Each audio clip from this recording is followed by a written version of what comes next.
Adult children don't move toward the people they owe the most to. They move toward the people they feel easiest with.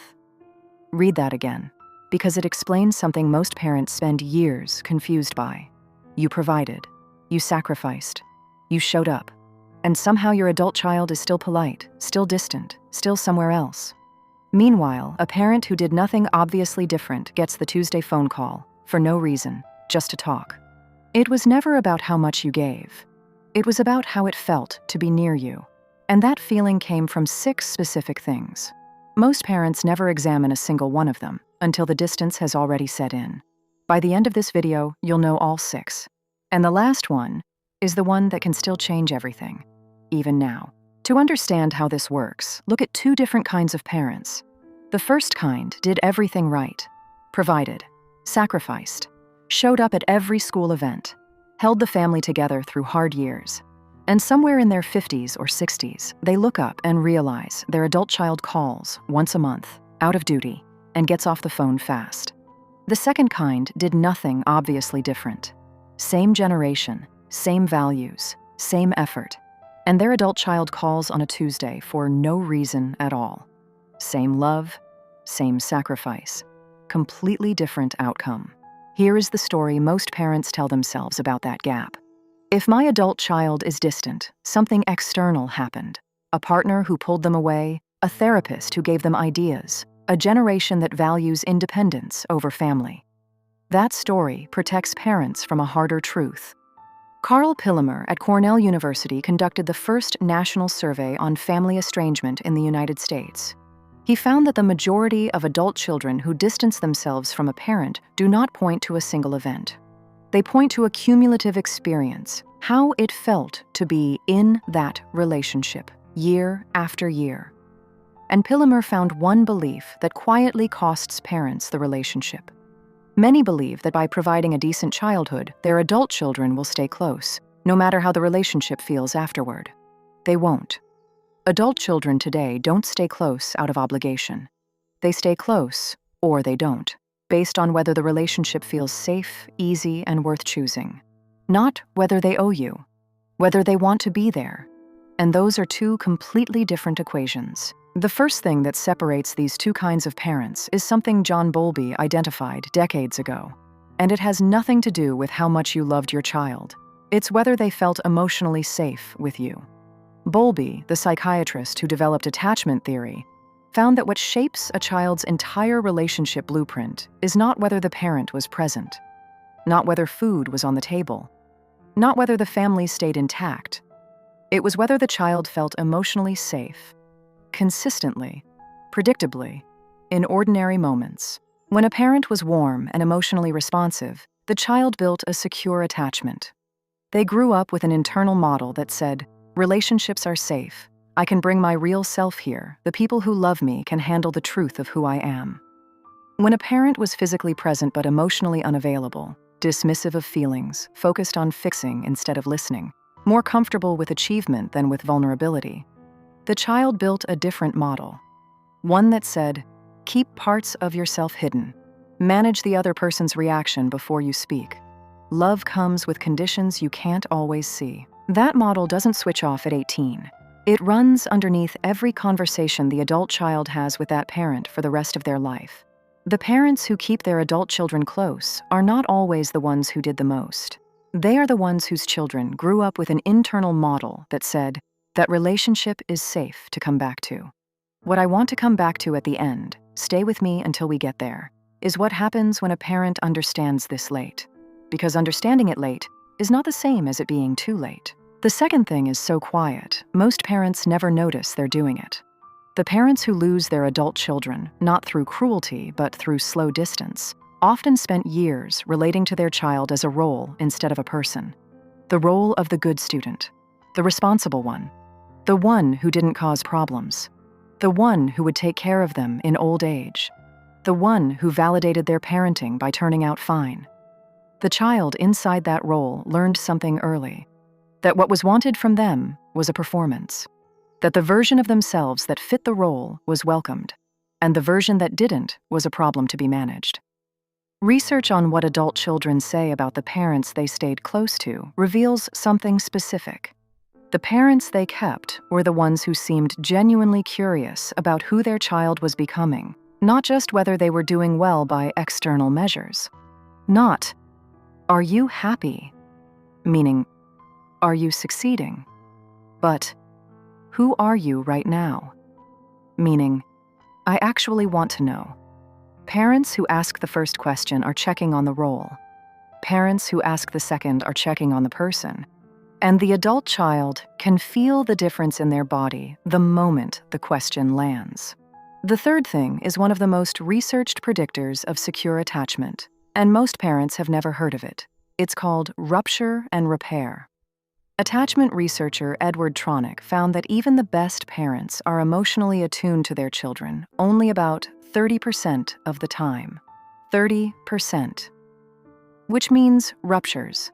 Moments of disconnection, of missing each other, are not the exception even in healthy relationships. They are most of the experience. What separates the parents who kept their children close is not that they ruptured less. It's that they repaired. When they said something dismissive, they came back and named it. When they reacted badly to news they didn't like, they returned to the conversation. When they were emotionally absent during a year their child needed them, they acknowledged it. Not dramatically, not with endless self-blame. Just, "I know I wasn't what you needed then. I want you to know I see that." That repair does something neurologically specific. It updates the child's internal model. It says, "This relationship can survive rupture. It can be real instead of performed." The parents who lost their adult children often did nothing dramatically wrong. They simply never repaired. The ruptures accumulated. And without repair, the adult child's internal model quietly rewrote itself to say, "This relationship is not safe to be real in."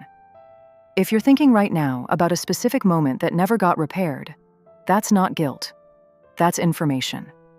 Subscribe if you want to keep getting this kind of explanation, because what comes next is the part that actually matters. The fourth thing is the one most parents find hardest to sit with. In some families, a quiet dynamic develops where the parent, without ever intending to, begins to need the adult child to confirm that the childhood was good, that the sacrifices were worth it, that the parenting was enough. This need is never said out loud. It shows up in small ways. In the hurt when the adult child sees a therapist and starts using words like boundaries. In the defensiveness when the child names something that was hard about their childhood, not as an attack, just as a fact. In the way every conversation about the past somehow ends with the parent needing to be understood instead of the child feeling heard. Pillemer's reconciliation research found something specific about parents who successfully rebuilt estranged relationships. Almost all of them did one thing. They let go of the need for the adult child to accept their version of the past. Not agree about everything. Not pretend nothing was hard. Just stopped needing the child's account of their own life to match the parent's memory of it. Because here is what the adult child feels when a parent needs the past validated. They feel their own experience isn't welcome in the relationship. That what's being quietly asked of them is to protect the parent's self-image. And adults do not stay close to relationships where they have to protect someone else's self-image at the cost of their own truth. The fifth thing reframes everything before it. The parents who kept their adult children close understood something, consciously or not, that the research now confirms. Adult children don't stay close because they owe you. They stay because they choose to. And choice requires that the relationship gives them something they can't get elsewhere. Not money, not obligation. Something harder to name. Ease. Safety. The feeling of being known without performing. The feeling that they can arrive as whoever they are that day, tired, changed, struggling, successful. And the relationship can hold it. A 2024 study tracking parent-child relationships found that how emotionally easy the adult child found the parent to be around was the single strongest predictor of how often they chose contact. Not distance, not financial need, not even shared values. Emotional ease. The parents who lost their adult children were often not the ones who did the least. They were frequently the ones who gave the most, in sacrifice, in visible effort, but made the relationship feel like work. A place where the child had to manage someone else's feelings before expressing their own. This is the truth underneath all 6 of these. Adult children move toward ease. They always have. Every one of us does. Remember I said, understanding this late is not the same as it being too late. This is what I meant. Here is what Pillamer found about the parents who rebuilt relationships with adult children they had already lost. They did not win them back by trying harder in the old ways. More gifts, more frequent calls, more effort in the same directions. None of that moved anything. What moved things was a specific internal shift, one the adult child could detect within the first few minutes of a conversation. The parent stopped making the relationship about themselves, not as a strategy, as a genuine change in what they were showing up for. Instead of arriving needing something, validation, closeness on their terms, reassurance that the relationship was fine, they arrived asking something. What is your life actually like right now? What have you needed from me that you haven't been getting? What would make this feel like somewhere you wanted to be? Pillamer found that the parents who reconciled had almost all made one shift in the question they asked. They don't ask, "Why are you doing this to me?" They ask, "What was it like to be in a relationship with me?" Those are not the same question. The first keeps the parent at the center. The second finally makes room for the child. And adult children notice that shift fast. They have spent years, sometimes decades, waiting to feel like their experience was welcome in this relationship. When it finally is, the distance does not vanish overnight, but the door that has been closed for a long time does something it hasn't done in years. It unlocks. The parents who keep their adult children close are not the ones who did everything right. They are the ones whose children grew up and kept growing up, feeling like the relationship was a place they could be real. Not perfect, not without conflict, just real, just safe enough to keep coming back to.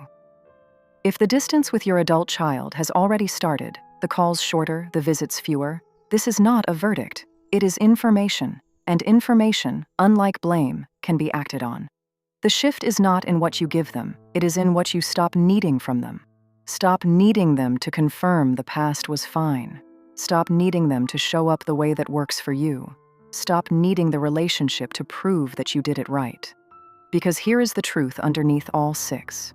Your adult child was never keeping score of what you gave them. They were keeping track of how they felt in the room with you. Change the room, and they will come back to it. If one of these 6 landed harder than the others, if you read one and felt it in your chest, tell me which number in the comments. I read them. And if this gave you language for something you've been carrying without words, subscribe. That's what this channel is for. Naming the things most people feel but never quite get to explain. I'll see you in the next one.